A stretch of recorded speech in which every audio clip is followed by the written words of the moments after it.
Hare Krishna everyone. I welcome all of you.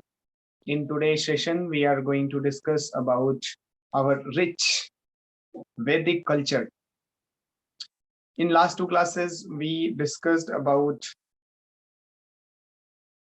wanted to establish how the perfect knowledge can be only achieved by following the Vedic knowledge. And if we follow inductive process or doing research by our own, what is today's civilization doing? Then we'll end up in committing blunders only. We may think that we are advancing, but we'll end up in committing blunders, mistakes, taking lives of others and ours. So like this, we'll be ending in our advance. In the name of advancement, we'll be doing this because we are full of imperfections. But we understood that how we can get the perfect understanding, knowledge, and the perfect goal of life. What is the highest thing in the life which should be, followed, which should be pursued? Now, because we are following Western civilization, foreign civilization, especially British civilization culture, so our thinking, our lifestyle, our living style, eating style, everything has become westernized. So our aspirations, our goal of life also has become westernized. What is the Western culture? Western culture is eat, drink, enjoy sex life. Who has seen the next life? There is no belief in, they don't follow that there is something called next life. And there is something called higher purpose of life. We have purpose beyond this body also, because they are so much thickly involved into this bodily identification that I am this body because of this false ego. If you remember, we had discussed one time in one class about false ego. So because of this false ego, we consider ourselves with this body. But we are not this body, we are beyond this body. But the Western civilization is, it will force you to believe that you are this body. What I'm seeing you, that you are. And then to the moment you identify with something, it's all about identification. The moment you identify with something, then you will do everything for that, for with whom you have identified yourself. So many examples we have discussed, like watching movie or playing games, video games. PUBG is very famous today, so you would have felt how much, because the moment you identify yourself with that particular character, now to protect that character you can do anything. Yes or no? Externally, in that is in online YouTube world, or today everything is becoming more of bits and all these things online. But if you see in real world, then real world also, suppose you identify with somebody very thickly, thick connection is there. The moment you start identifying that he or she belongs to me, then if something happens to he or she, you'll become affected. Yes or no? In coronavirus, many people died. We didn't value, we didn't care also. How many people died in China, Russia, America, Germany, Japan, Kenya. But the moment we heard that, oh, in my relative also, he got infected by corona. Oh, it was a great shock for us. When he heard that my father, mother, they are suffering from, they are also diagnosed with corona. Oh, second wave corona, third wave. Third wave is not that much powerful. It gone, went. Second wave corona. Oh God, second wave has attacked, influenced my father, mother. Immediately we become panic, as if now whole world is going to, I'm going to lose the whole world, because there is thick, strong identification. I hope all of you are agreeing with me. All of you are following what I'm saying. So this is all because of false ego. The moment you identify yourself with something or somebody or some situation, you would live for that. It will become inseparable entity from you. It is best half, better half of you it becomes. Then you can do anything for it. So this is Western civilization, that through false ego, we identify ourselves with this body. This is the biggest fraud in this today's civilization, biggest hoax, biggest mistake which we can do is considering that I am this body, because now it becomes it is very obvious for us to think in the terms of the body, that this is me, because since birth we are trained in like that. Since childhood we are trained that, oh, you are this body. Nobody taught us that no, you are not this body, you are beyond the body. And now when we hear, oh, no, we are not this body, then it becomes little, it in our head, we cannot digest it. Then we start thinking, what is this? Then we'll do all kinds of analysis, survey, research. But we are not this body, we'll not do research upon that. How we are not this body? This is very simple, but we'll not do research upon this. But we'll do research, all those things, putting all arguments, fighting, arguing, all those things, establishing that we are the body, we are not the spirit soul. So this is called Western way of thinking, which is now deeply rooted inside our brain also. Therefore, we also at times neglect our culture. But the reality is what? The reality is beyond this three-dimensional world which we are seeing. This is just a material world, temporary world, a dream, a short span of time. It will just come and go away. We are today in the scene, tomorrow we may be out of scene, we don't know. This is the reality. But our aspiration, our ambition is to live eternally, blissful, youthful, full of energy, enthusiasm. But at times we get influenced and attacked and get disfigured by old age and invalidity. Yes or no? Diseases will come. These are not our desires, but they will attack on us and make us disfigured. Today we may be very, very attractive, but wait for the time, we'll become most ugly person and we'll die also. People won't desire to touch our body. So what this so shows that we don't want these temporary things. We want eternal things, but we are imposed. So how to get this eternal thing? That was the basic idea of Indian civilization, Vedic civilization.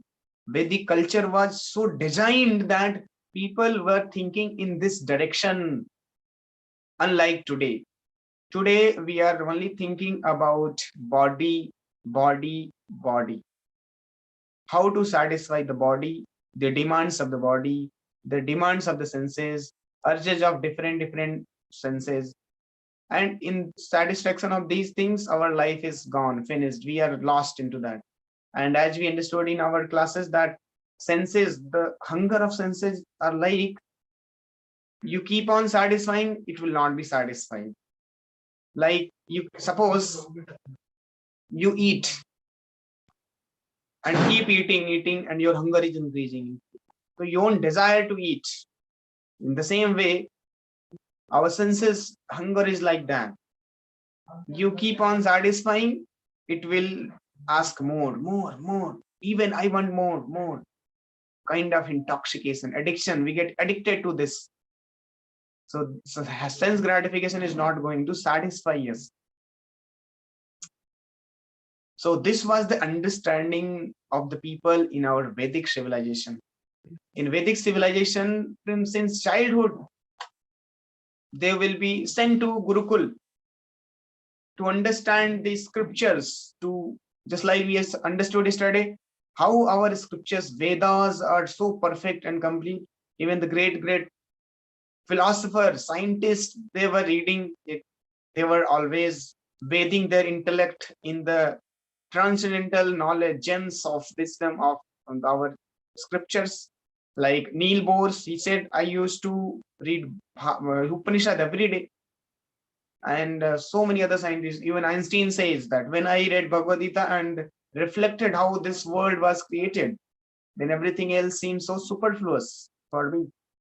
Even Einstein says that all my research work is driven by one thing. What is that? How God created this world. And rest are all details. The rest, what is the spectrum of this? And that all these things are just a detail. I want to know how God created this universe. So their quest was that, to understand. And they were referring Vedas, like many movies, Matrix movie and many other movies, Hollywood movies, they are made on our scriptures. Europeans, they have just taken our scriptures and decoding that and bringing about many revolutions. In our scriptures, so many sciences are given. How to, fly in the sky. Not only we can fly, even big skyscraper buildings also can fly. That science is given in our scriptures. That is called kapot vahi. How to walk on the water. All the science. How to, if a person is dead, how to again bring him back into life. That science is given. How to revive your youthfulness when you have become old. That is also given. Interestingly, today only I was reading the person called Yayati. He became old, but his desires is still young. He is old, desires is still young to enjoy sense gratification with young, beautiful women. So he thought of exchanging. He desired to get youthful body, because now in old days he cannot. His senses are now, they have become old. They cannot assist him, but his desires are still young. So he wants to satisfy. So he again revived that youthfulness. Old age is gone, again became youthful, and again indulge into sexual intercourse. He wanted to enjoy. So all these sciences are given in our scriptures. But ultimately, when these things are given in our scriptures, what is the idea behind this? That even despite of all these acts, people were not satisfied. Then they started inquiring, why am I not happy? What is that thing? By achieving that, I will be happy. Then they will do jigyasa. And jigyasa was the first, quality in human being. That time it was taught in our Vedic civilization. Everybody used to do jigyasa. That who am I? Who am I? What is my identity? I am not this body. I am not the hand. I am not the leg. I am not the head. I am not the eyes. I am not the nose. If you cut my hand, I'll be there.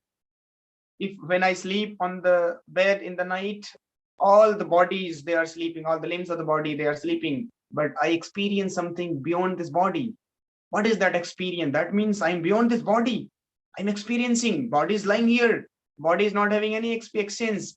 But some experience somewhere in the world, I'm going and experiencing. That experience is very real. I can feel that experience. Tiger is chasing. I am afraid. I am frightened. And I can feel that fear. So that feeling experience is real. That means I am beyond this body. So this was the, this was always a driving force in our civilization, because they were understanding anyway, if I do so many things, throwing hands, legs, this advancement, that advancement. As I said that earlier, it was not that in our culture, Vedic culture, there were people who were not advanced. People were advanced in mantra. Mantra technology was there. Today we have yantra technology. Earlier it was mantra technology. Mantra wise, they're very advanced. Anything you want, you just chant mantra, you'll get it. That was the advancement. That was the, richness of our culture. People, every Brahmana, if he curses, immediately you'll become what he curses, that you'll become. If he curses, you'll become a snake, you'll become a snake. If you're very envious, then You are very envious to anybody, everybody. Then suppose somebody curses you, become snake, because snake is very envious. Unnecessarily it goes and bites. So you'll become snake. That's what happened with Parikshit Maharaj. He was cursed to die in 7 days.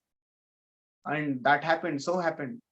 That same snake which he lifted and put it around sage neck, around the neck of the sage, that then he got cursed. That same snake, he will come and kill you. So that snake was died, but it became alive and went and killed Parikshit. So people were very rich in their personal conduct. Internally, they are very, very rich on a mantra and austerity. People who used to do austerity, tapasya. Today, there is no tapasya. There is no understanding of austerity. What is austerity? Forget about doing the austerity, performing the austerity. Today, we are more of oriented towards sense gratification. Tapasya, little tapasya we cannot take. We have become so short-tempered. थोड़ा बहुत इधर, थोड़ा बहुत, थोड़ा सा यहाँ वहाँ, immediately we are provoked, we are provocated in situations, we take so many bad steps. But earlier people were so sober, controlled, self-restrained. They had control of mind, control of senses, because since childhood they were trained. They will go to Gurukul, and the society was divided into 4 classes. That was called Varnasram System, Varnashram Dharma. Our actual dharma is Varnashram Dharma, not Hindu Dharma. This Hindu Dharma, this name came from the people who were other side of Sindhu River, Indus River. Those Pakistani and all other people of other side of Sindhu River, they started calling this side, the people of this side, as Hindu, because they were pronouncing sa as her. Then instead of Sindhu, they were calling as Hindu. Then it became Hindu. Otherwise, Hindu term, though there is nothing called Hindu term in our Vedic civilization. So this culture was for everyone. Anybody who is human, this civilization was for them.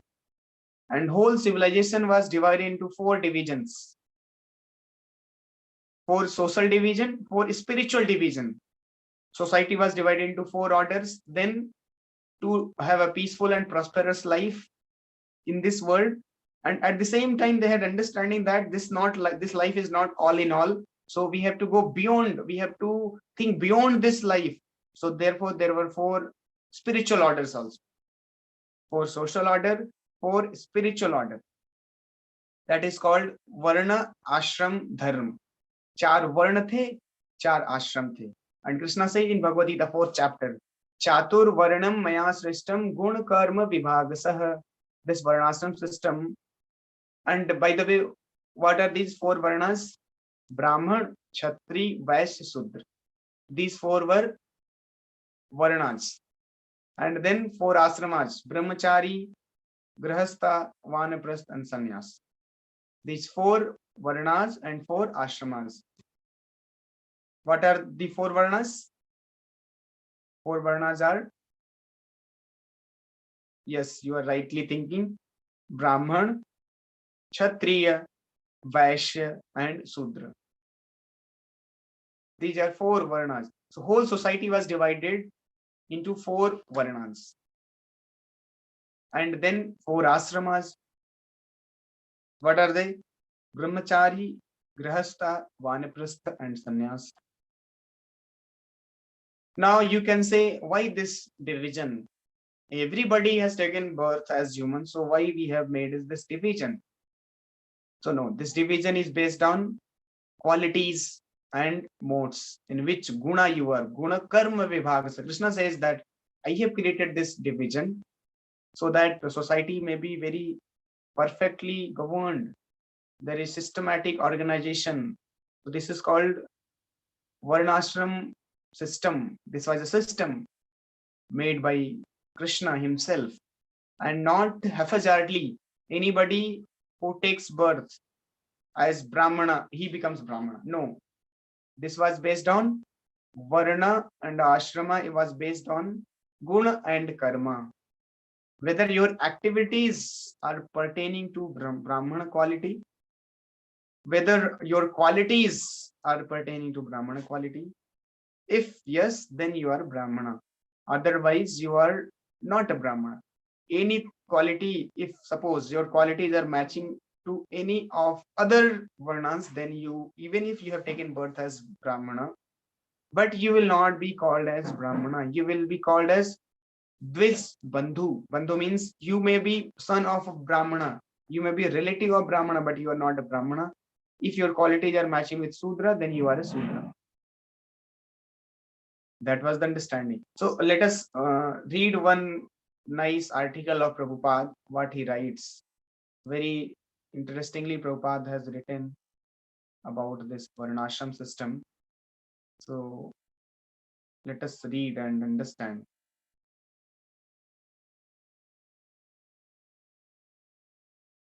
So I'll share you.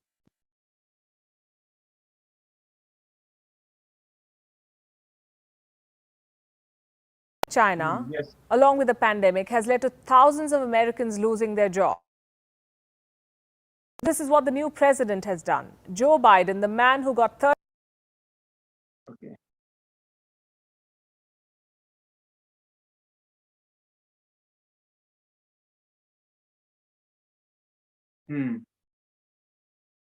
So Prabhupada in his lecture, he is describing about Varnashram system, that so this system of Varnashram Dharma, this is the system. You see, Prabhupada is saying this is the system. The whole idea is that everyone should be given a chance of being liberated in this very life. This was the idea, basic idea, the driving force of every act in Varnashram system was how to become free from the conditions in life. We are all conditioned here. We are conditioned by old age, we are conditioned by diseases, we are conditioned by death. Even if we want to exercise our desires and free will, but at times it gets frustrated, much against our will and wish. These negative things which we don't desire are imposed upon us very strongly. So we want to become free from this, and we want to get eternal life.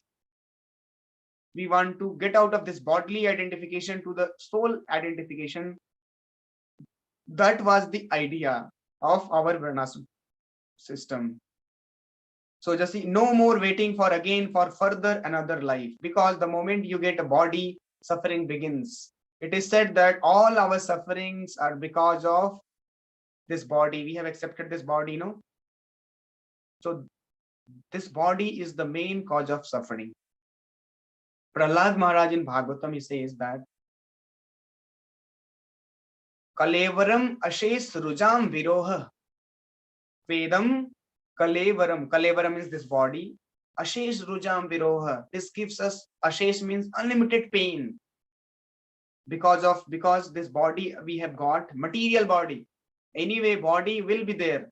But now I have got this material body. And a diseased, this body is a diseased condition of life. So we have to remove this body. We have to get out of this body, material body, and get spiritual body which is free from all kinds of problems. So that was the understanding. So people are understanding that now I got encased. This body is encasement for me. I'm not able to freely move, independently move here and there. You want to fly, but you cannot fly. Body will limit. But the nature of the soul, wherever you want to go, you can go.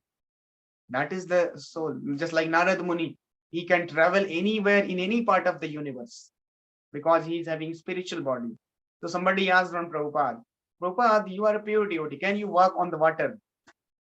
So Prabhupada said, there is no big deal in walking on the water. But if I walk on the water, then people will be fascinated to learn, Swamiji, can you teach me also how to walk on the water? So I don't want this cheap followership, this cheating followers to come to me and learn how to walk on the water. Anyway, if I have to cross the reservoir, I will pay 10 rupees, 20 rupees, and I will cross. But the main business is not to walk on the water. The main business of human form of life is to get out of these problems which we are undergoing, sufferings, death, disease, old age, and anytime anything can happen. We are always, our existence is always threatened. Every moment we cannot be sure what will be happening to me, what is going to happen. I'm sitting here very nicely, something, anything can fall and finish. Such as, just see what a fearful life we are leading, so dangerous situation we are in. So then, therefore, Prabhupada was very cautious, careful, not to show such kind of magical feats. No, he was only focused that how to get rid of this material world, materialistic life, and go to the spiritual world. That is the main focus. So therefore, Prabhupada did not focus on all these things. So anyway, so no more waiting for again going for gain for further another life. Who knows that I'm going to be a human being again? It may be by freaks of nature, I become a cat, a dog, a cow, an animal. Now we are very much enthusiastic to become good nationals. Suppose I'm American, a very good national. Now after that, suppose that if I become a cow, then even I am national of this country. Oh, I am destined to be sent to the slaughterhouse. Because why Prabhupada is saying this line? That time Americans, they were setting slaughterhouses, big slaughterhouses, and killing the cows rampantly. All the cows, they will be sent to slaughterhouse and they will be killed and people will eat. So therefore Prabhupada here just he remarked that suppose next life you become a cow, then you are destined to get slaughtered in slaughterhouse. Just see, so risky life. So we should not take the risk of next birth. So that was the basic idea of our Varnasrama system, that we have to stop this cycle of birth and death. Get out of this birth. Again, birth. Punarapi janama, punarapi mana. This is the problem of life. These are the main problems. So we have to get out of this cycle and get reinstated to our original existence, that is spiritual existence, that is our own existence. So Varnasrama system was motivated in this direction. Therefore, Brahman, Kshatriya, Vaishya, Shudra, according to their quality and action. Suppose my quality is of Brahmana, then and action is also of a Brahmana, then I will be called as Brahmana. So the issue comes sometimes, some arguments or confusion in the mind of the people come, that when we talk about Varnasrama system, Jati, then they go back in the history of Mahabharata and they will take out the role of Eklavya and they will ask question. Then Eklavya was very expert in archery. Then why Dronacharya asked fingered his thumb in Dakshina, in charity? Is it not offense towards Eklavya? He had accepted Dronacharya as guru and made his deity and learned everything from him. So intelligent he was. Then why did he ask that thumb?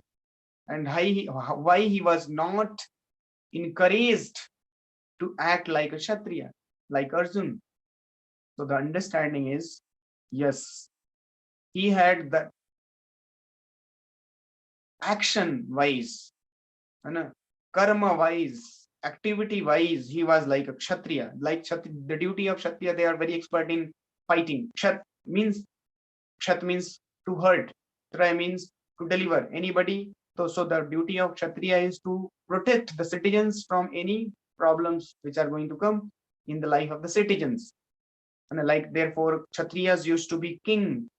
Why? Because they will protect the society, the citizens of his kingdom. Therefore, Kshatriyas were trained in different fields like archery or club, Gada Yudh, and spears, and different kinds of weapons they were taught. They were made to understand all these things. So when question comes of Eklavya, then we question why he was not given his own glory and position. So yes, the understanding is he was Kshatriya, like Arjuna, he was fighting. But and in fact, he showed his talent by shooting an arrow in the mouth of a dog who was running, holding one bone in its mouth, and Eklavya shoot an arrow, and it went inside the mouth of a running dog. Just he's so expert he was. So like this, he showed his talent to Dronacharya. But what is the point is, Eklavya or any kind of such, for that matter, any example which comes in your mind and which is kind of little contradictory, we are not able to understand, then we have to understand that there are two things. One is quality, another is action. So quality wise, action wise, both we have to check. So action wise, maybe he is like Kshatriya, but whether he is Kshatriya quality wise also, that is even more important. Quality is more of internal, action is more of external. So externally also you have to meet, and internally also you have to meet all the rules which are given in Kshatriya. So like this, we have to see in Brahmana society also. If suppose somebody is saying I'm a Brahmana, externally he has taken birth as Brahmana, but whether his qualities are like Brahmana, what are the qualities of Brahmana? That is given in Bhagavad-Gita. Satya sama dama saucham shanti rajavameucha jnanam vijnanam astikyam brahma karma swabhavajam. He should have control of mind, control of senses, and he should be always peaceful, always satisfied. He should not work under anybody. A Brahmana will never do a job. He will not pick any job. He will always be independent. Therefore, you see, Chanakya Pandit, purposefully, he remained like a beggar, even though that king was ruling under Chanakya. Who was the king? Chandragupta Maurya. As yesterday we saw that Chanakya Pandit, he uprooted nine Nandas and he established Chandragupta Maurya as the king. And the main person was Chanakya only. He would have become king, but he did not accept the position of a king. Rather, he wanted to remain as a beggar in thatched hut, in a very humble condition. He was living there very peacefully.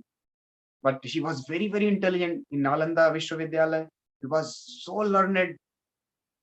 From foreign Britishers and all those people, they will come and understand the philosophy from understanding from Chanakya. He was so intelligent, but he did not accept any job, because at the moment, because the duty of Brahmana is to guide. Brahmanas, there are 6 duties: Pathan, Pathan, Yajan, Yajan, Dan, Pratigraha. Pathan, Pathan, they are very expert in Vedic knowledge.